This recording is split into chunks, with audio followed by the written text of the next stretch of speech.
Shalom Bapak Ibu Saudara jemaat yang dikasihi Tuhan. Hari ini kita kembali merenungkan firman Tuhan, masih dalam tema kita bulan ini, menabur Injil menuai jiwa-jiwa. Firman Tuhan akan diambil dari kitab 2 Korintus pasal yang kelima ayat 19 sampai ayat yang ke-21.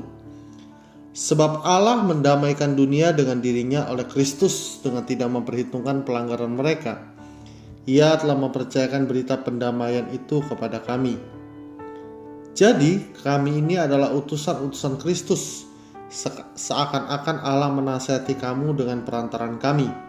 Dalam nama Kristus kami meminta kepadamu, berilah dirimu didamaikan dengan Allah. Dia yang tidak mengenal dosa telah dibuatnya menjadi dosa karena kita, supaya dalam Dia kita dibenarkan oleh Allah.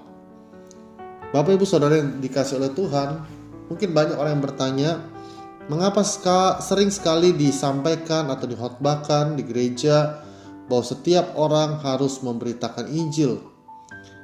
Bukankah pemberitaan Injil adalah tugas sebagian orang yang adalah pendeta, penginjil, para guru-guru rohani ataupun pemimpin-pemimpin gereja?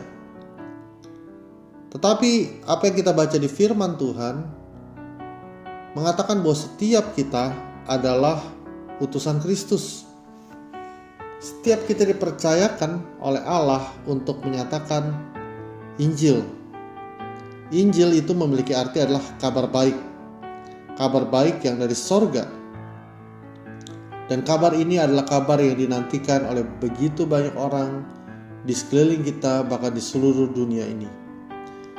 Oleh karena itu, supaya Injil bisa diterima oleh mereka, Tuhan membutuhkan orang-orang yang bisa menjadi perantara untuk menyampaikan Injil itu kepada mereka. Kita melihat di dalam ayat ini, Rasul Paulus dengan jelas menyampaikan kepada kita mengapa dia menjadi seorang pemberita Injil, dan juga mengapa kita harus menjadi pemberita Injil. Yang pertama, karena Allah sudah mendamaikan dunia dengan dirinya di dalam Kristus Yesus. Injil tidak akan pernah berarti tanpa karya Kristus. Injil tidak akan pernah berkuasa kalau diberitakan tanpa kita menceritakan tentang karya Kristus yang telah menderita dan mati bagi kita. Karya Kristus inilah yang menjadi inti daripada berita Injil. Karya Kristus inilah yang memperdamaikan dunia dengan Allah yang murka terhadap manusia yang berdosa. Seluruh dunia saat ini sedang mencari yang namanya perdamaian, sedang mencari yang namanya kedamaian. Mungkin orang berpikir bahwa kedamaian bisa kita dapat waktu situasi-situasi di luar itu semua baik, tidak ada perang, tidak ada kejahatan, tidak ada krisis ekonomi, tidak ada sakit penyakit, maka mereka akan damai.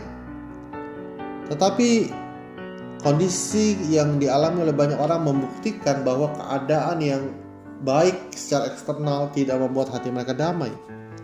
Mengapa? Karena ada satu hal yang sangat esensial yang belum mereka terima, yaitu pendamaian dengan Allah. Hati nurani mereka akan terus dituduh dengan kebersalahan dan keberdosaan karena mereka belum mengalami pendamaian dengan Allah. Alkitab berkata bahwa setiap orang adalah seteru Allah. Namun demikian, apa yang Tuhan Yesus buat 2000 tahun yang lalu di kayu salib, di Golgota, itu adalah satu langkah untuk terjadinya perdamaian antara Allah dengan manusia. Manusia yang berdosa dan dengan sengaja memberontak kepada Tuhan, menyakiti hati Tuhan, tidak akan pernah bisa layak untuk diterima di hadirat Allah. Tetapi oleh karena apa yang Yesus lakukan, menggantikan kita, menjadi korban untuk semua pelanggaran dan dosa kita, maka Injil itu sangat layak untuk diberitakan, bahkan harus diberitakan kepada setiap orang. Karena kehendak Tuhan supaya tidak ada satupun orang yang tetap dalam dosanya, tetapi mereka boleh bertobat dan diselamatkan. Alasan yang kedua mengapa kita harus memberitakan Injil adalah karena Ia telah mempercayakan berita pendamaian itu kepada kita. Rasul Paulus sadar bahwa dia adalah orang yang dipercaya oleh Tuhan. Waktu kita dipercaya oleh Tuhan, kita harus bertanggung jawab atas apa yang dipercayakan. Mengapa Tuhan percaya kepada kita? Mengapa Tuhan tidak mempercayakan kepada orang lain? Ini semua bicara mengenai kasih karunia. Kepercayaan adalah kasih karunia, bukan karena kita lebih baik dari orang lain. Oleh karena itu, marilah kita mempergunakan kasih karunia yang ada untuk sungguh-sungguh berjuang dan berusaha untuk terus membawa berita pendamaian itu. Biarlah melalui kita banyak orang lagi diperdamaikan dengan Allah. Mereka menerima karya Kristus di dalam hidup mereka. Itulah sukacita kita yang terbesar. Yang ketiga, mengapa kita harus menjadi pemberita Injil? Karena kita adalah utusan Kristus. Kata utusan ini artinya seseorang yang dengan resmi diutus dengan surat perintah dari raja atau dari panglima untuk pergi dan menyampaikan sesuatu kepada orang-orang di tempat yang dituju. Kita adalah orang-orang yang sudah diberikan kuasa. Kita orang-orang yang sudah diberikan otoritas, bahkan amanat dari Tuhan untuk memberitakan karya keselamatan di dalam Kristus. Kita menjadi perantara antara Tuhan dan manusia. Kita harus memberitakan bahwa pengampunan dosa sudah dilakukan secara sempurna oleh Tuhan Yesus di kayu salib. Kita adalah utusan.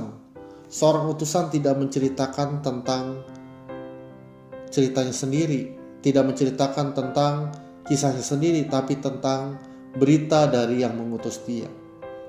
Kata utusan ini juga dalam bahasa Inggris adalah ambassador, duta besar. Seorang duta besar atau para pegawai di kedutaan besar selalu menceritakan, selalu mengkomunikasikan tentang negara asalnya, bukan tentang dirinya. Seorang duta besar dari negara Republik Indonesia akan mengkomunikasikan, akan mempromosikan tentang negara Indonesia, bukan tentang diri dan programnya. Begitu juga kita sebagai ambassador of Christ, sebagai utusan Kristus. Tugas kita bukan memberitakan tentang kita, tapi tentang Kristus, tentang apa yang sudah dia buat bagi banyak orang. Mari Bapak Ibu Saudara, kita terus memberitakan Injil, dan kita akan menuai jiwa-jiwa bagi kerajaan Allah. Amin. Mari kita berdoa. Tuhan, kami mengucap syukur, kami sudah menjadi alat Tuhan, dan Tuhan mau terus percayakan untuk membawa berita pendamaian kepada banyak orang. Bahkan kami juga sadar bahwa kami adalah utusan Kristus yang secara resmi diberikan perintah, diberikan amanat untuk mengkomunikasikan Injil, mengkomunikasikan isi hati Tuhan kepada banyak orang yang belum memahaminya. Tolong kami Tuhan, bukan dengan kuat dan gagah kami, tapi dengan urapan Roh Kudus, kami dimampukan untuk terus dan terus memberitakan Injil. Dan kami percaya tuaian jiwa-jiwa itu pasti akan terjadi. Di dalam nama Tuhan Yesus kami berdoa dan mengucap syukur. Haleluya. Amin. Tuhan Yesus berkati kita semua. Shalom.